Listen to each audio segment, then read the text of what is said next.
Weight loss సిరీస్‌లో day 25, 26 నేను intermittent fasting 20:4 pattern చేస్తున్నా.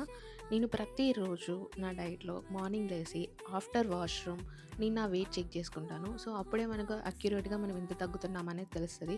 వాష్‌రూమ్ ఎళ్ళకుండా మీరు చెక్ చేసుకుంటే మీకు వెయిట్ అనేది తగ్గినట్టు చూపియదు. సో, ఆ వాటర్ వెయిట్ వల్ల ఒక్కొక్కసారి హై కూడా చూపియచ్చు. సో, పానిక్ అయ్యే ఛాన్సెస్ ఉంటాయి. సో, మీరు ఖచ్చితంగా మార్నింగ్ వాష్‌రూమ్ ఎళ్ళాకనే మీ వెయిట్ చెక్ చేసుకోండి. నేను 20:4 ప్యాటర్న్ చేస్తున్నా అని చెప్పాను కదా! నా ఈటింగ్ పీరియడ్స్ ఆఫ్టర్‌నూన్ 12:00 నుండెళ్ళి ఈవినింగ్ 5:00 వరకి.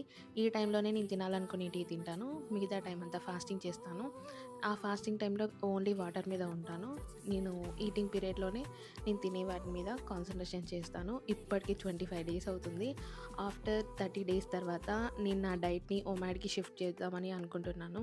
మీరేమంటారో కామెంట్స్‌లో మెన్షన్ చేయండి నాకు.